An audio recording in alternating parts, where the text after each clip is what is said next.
Welcome to my channel, Astral Horrors. I hope you all are doing well. Today, I have brought you a spine-chilling creepypasta story. So without further delay, let's get started with today's story.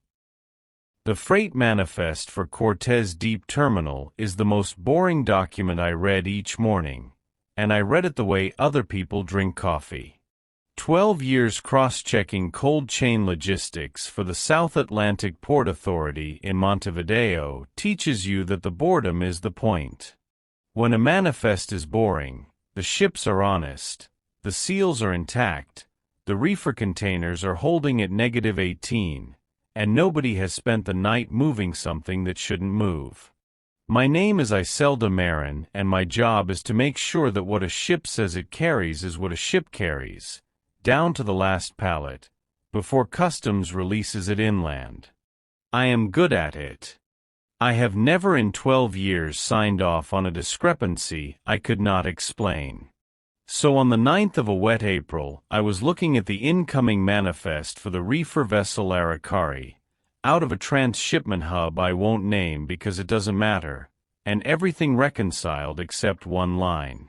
Container SUTA 4471190, listed as frozen hake fillets, 31 metric tons, consignee a wholesaler in Rivera. The weight matched.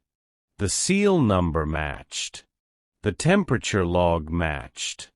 The problem was the loading timestamp. The system said the container had been sealed and loaded at 2:14, and I had the gate camera footage open in another window because I always spot-check the high-value reefers, and the footage showed the container going onto the Aracari at 2:14, and that was the trouble, because the timestamp was correct and the footage was correct and they agreed with each other perfectly. And I had watched this exact clip 4 days earlier attached to a different container number on a different ship. The same forklift. The same puddle catching the same sodium light. The same gull lifting off the same bollard at the same second. I want to be precise about what unsettled me, because it wasn't the strangeness. Duplicate footage happens. Cameras glitch, the DVR loops, a technician pastes the wrong file into an evidence packet. What unsettled me was that the metadata was clean. Different file hash. Different capture device ID. Two genuinely separate recordings of an event that had, as far as I could determine, occurred only once. I flagged it, wrote a note requesting the raw camera archive, and moved on, because a good inspector does not build a cathedral out of one loose brick. The camera archive came back the next afternoon, and the loose brick became a wall. There were 9 of them. 9 reefer containers, spread across 4 vessels over 11 days, each with an independent camera clip of its loading, and every clip was the same 41 seconds of footage, forklift and puddle and gull, distributed across 9 device IDs and 9 timestamps that were all individually plausible. I sat with this for a long time. The obvious explanation was fraud. Someone was loading empty or mislabeled containers and papering over the gaps with recycled video. That would have been a normal, ugly human crime, and I knew how to chase it.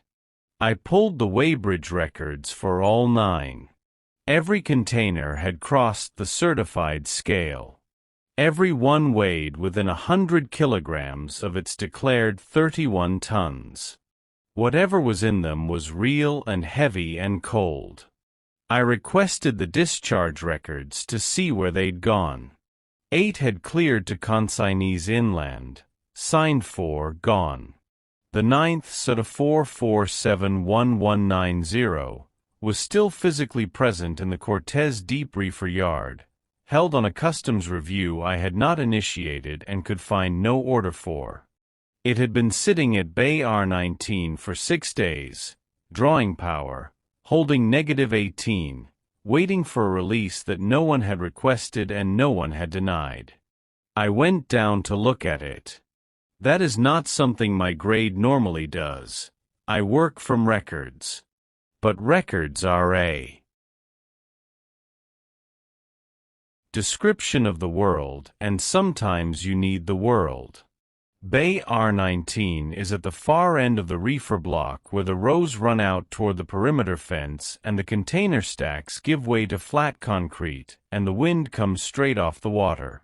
The container was an ordinary 40-foot high cube reefer, salt-scabbed, the refrigeration unit running with the steady tri-note hum they all make.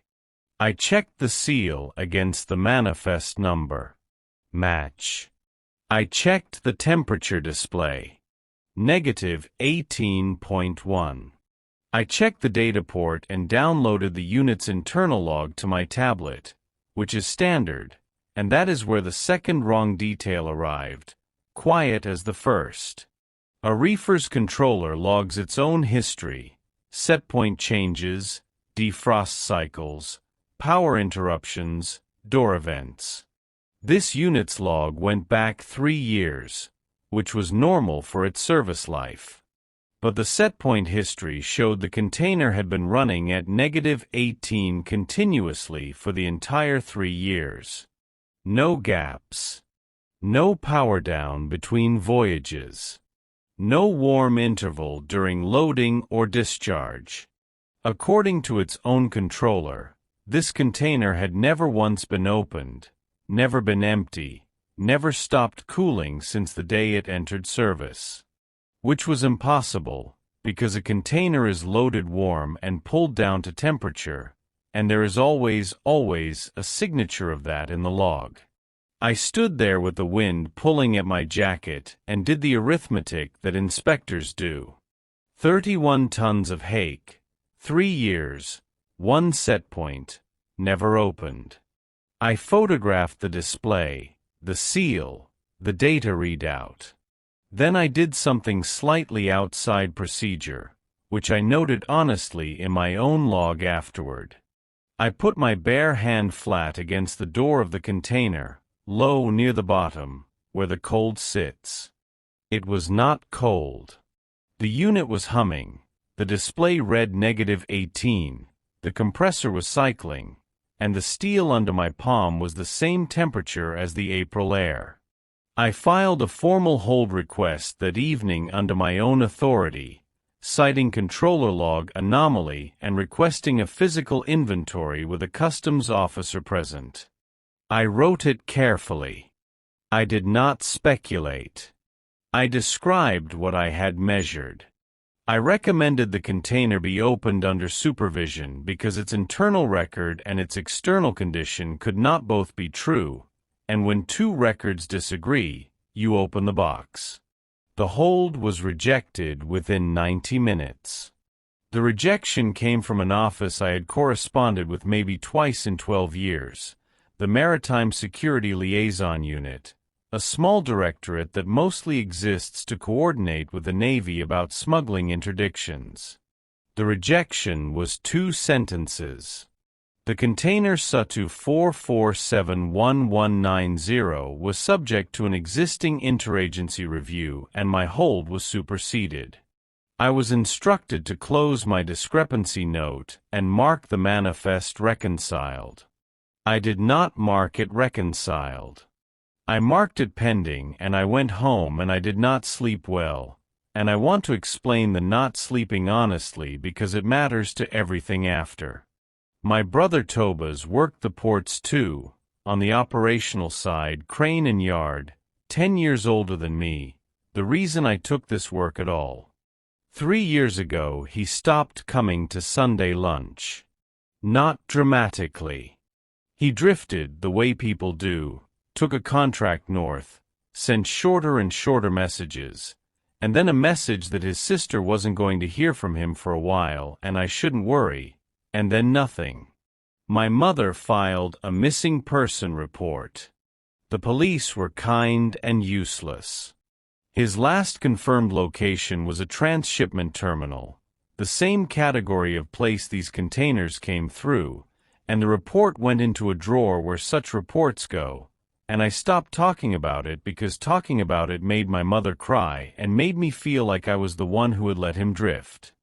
I am telling you this now because I want you to understand that when I could not sleep, it was not because of a container. It was because the controller log said 3 years, and Toba's had been gone 3 years, and I am a person who does not believe in signs and who lay awake anyway. In the morning I ignored the instruction to close the note and instead pulled the consignee records for the 8 containers that had already cleared inland. This was still technically within my mandate. Reconciling post-clearance discrepancies is part of the job even after release. What I found took me most of the day to accept. The 8 consignees did not exist. Not in the sense that they were shell companies, which is a familiar kind of not existing that leaves fingerprints, tax filings, a registered agent, a mail drop. These consignees had clean, complete, well-aged records in our system, years of transaction history, credit terms, contact names, and every one of those records terminated at the edge of our system like a road painted on a wall. The wholesaler in Rivera had a tax ID that the National Tax Authority had never issued. The contact name resolved to a phone number that had never been assigned by any carrier. The address was a real address, a real building, a real hardware store that had never heard of them and never received a shipment of anything, let alone 31 tons of frozen fish. I sat with that for a long while. The natural conclusion was that our own records had been fabricated inside our own system by someone with the access to make fabrication look like history. But the records were too consistent for that. Fraud is lumpy. It has the texture of something inserted. These were smooth. They behaved, in every internal test I ran, exactly like the records of real customers we'd served for years. They had the wear of use.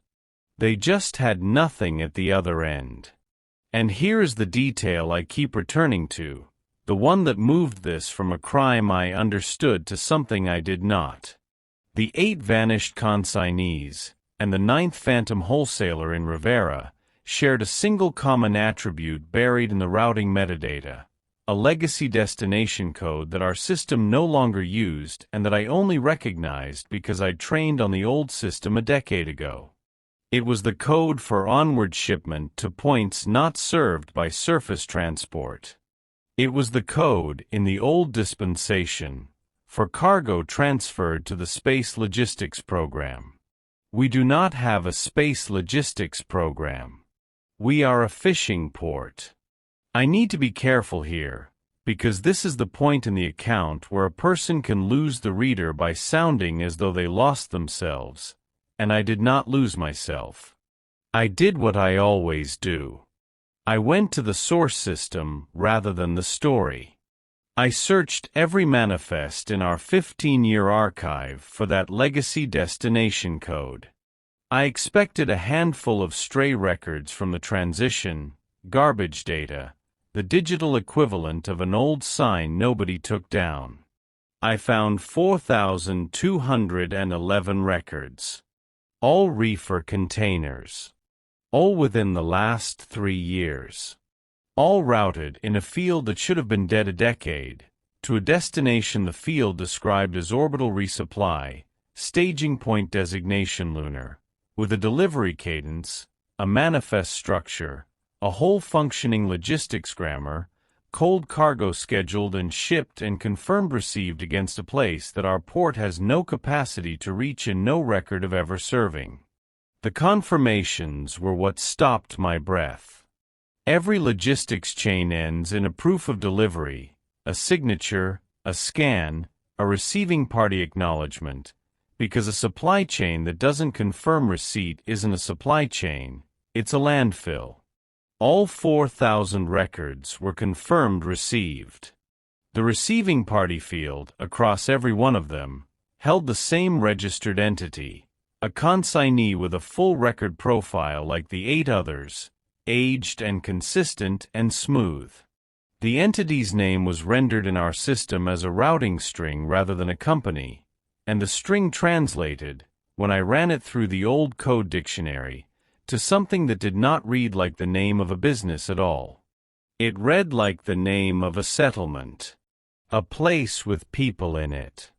A place with a population field, which our consignee records have, a field almost never populated for a corporate customer, and this field was populated, and it was not zero, and it had been climbing, container by container, over 3 years, in increments that tracked the delivery cadence with the grim tidiness of a payroll.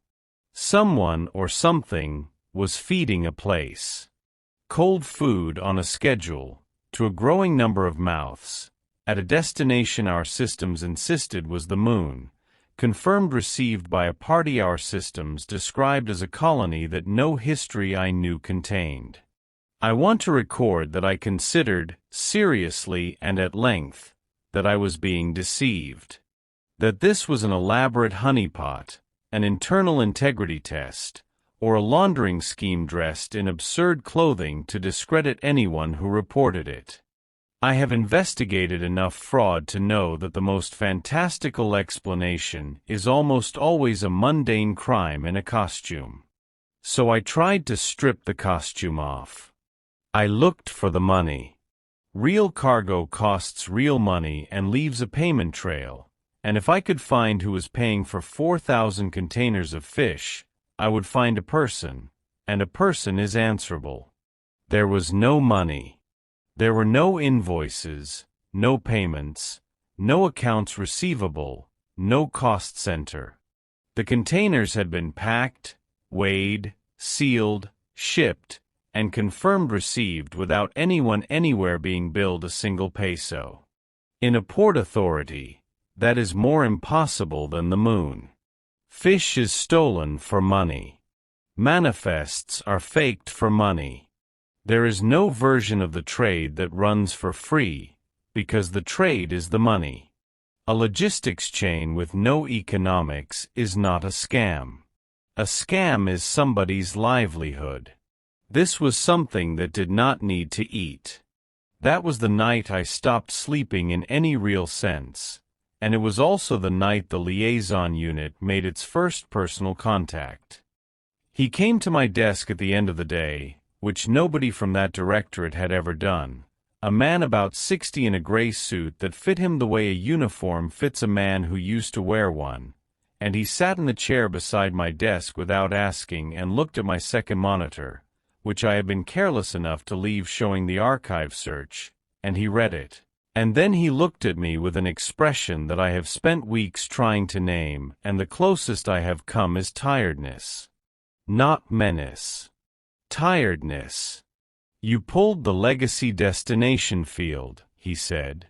It wasn't a question. People pull it about once every 18 months. It's the same field every time. You'd think we'd retire it. Why don't you? Because the shipments are still going, he said, and you can't confirm a delivery to a place your system won't let you address. He said it the way a maintenance engineer explains why a decommissioned valve is still plumbed in.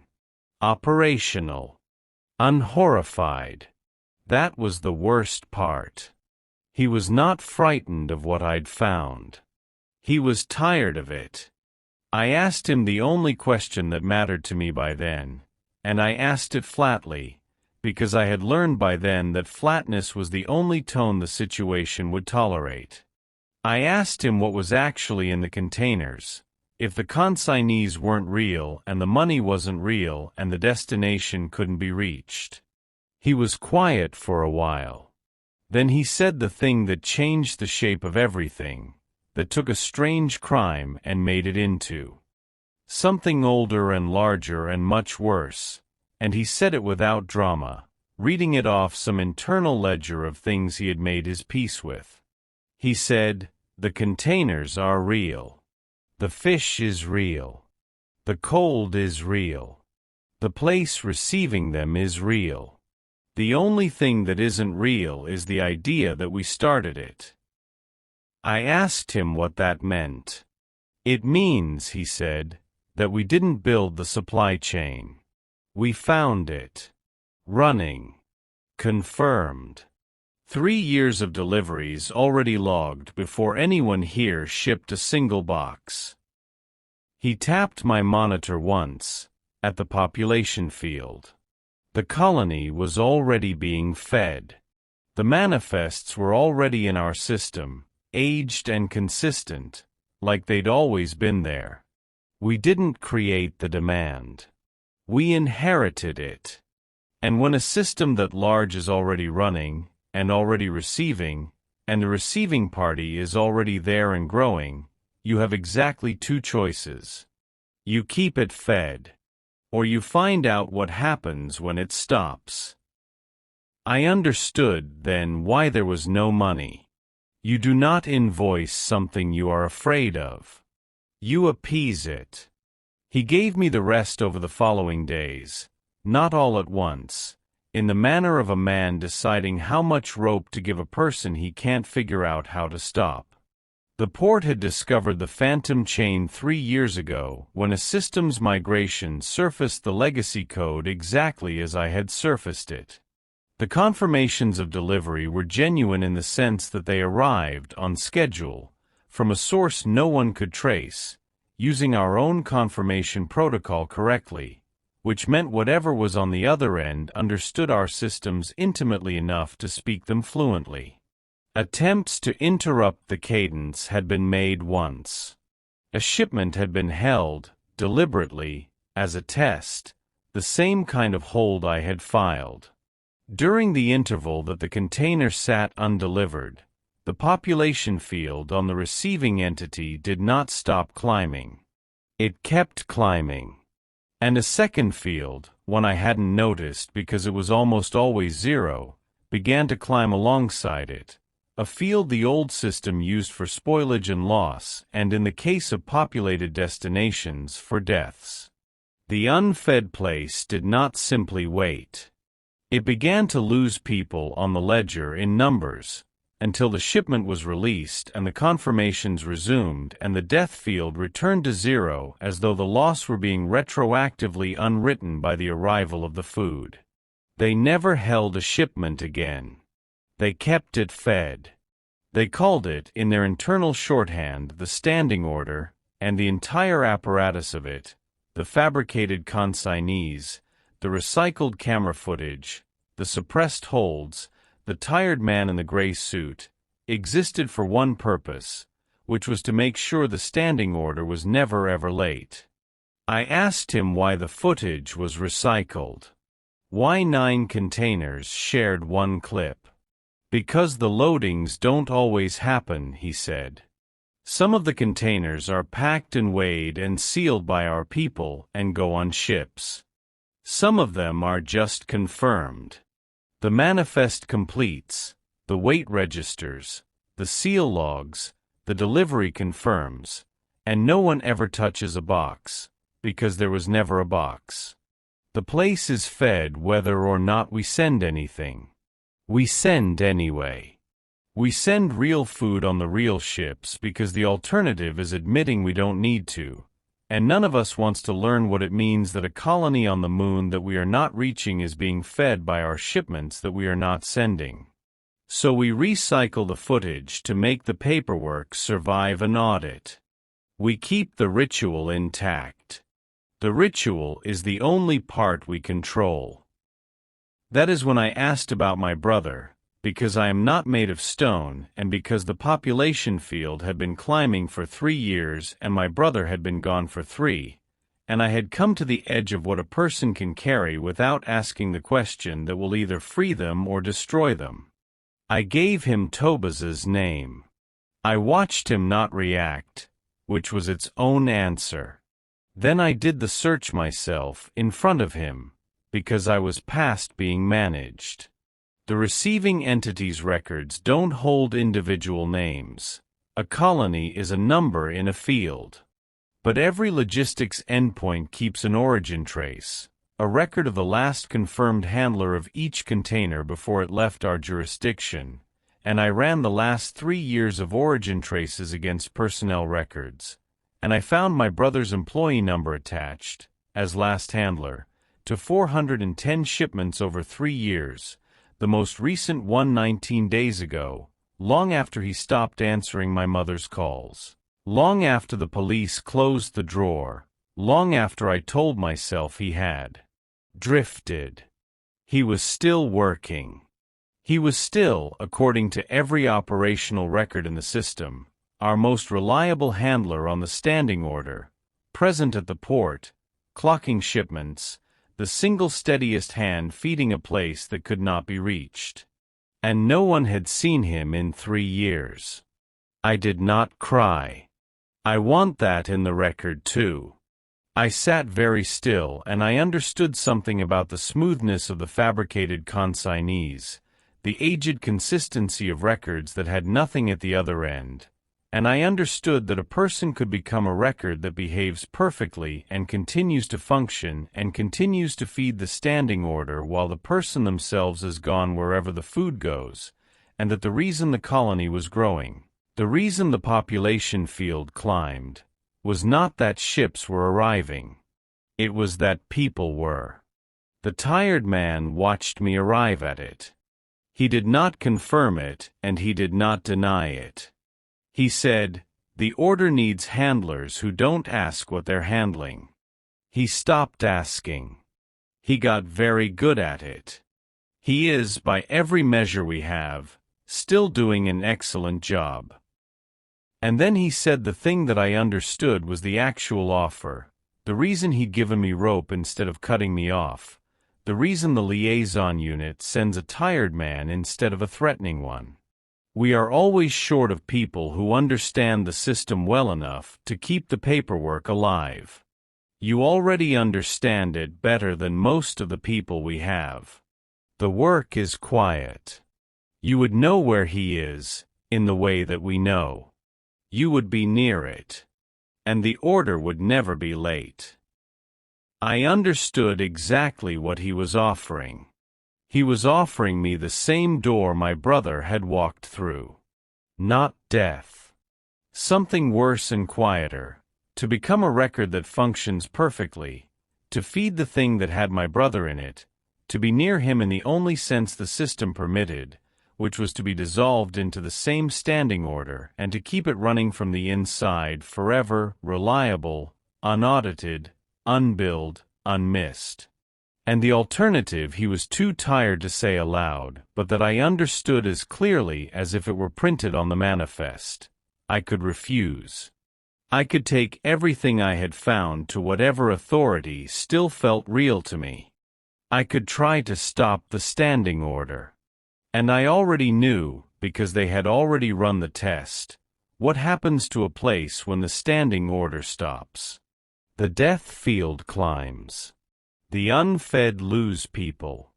Whatever my brother had become in that population number would be among the losses, and this time there would be no release shipment to unwrite it, because the whole point of exposing the thing would be to end the shipments for good.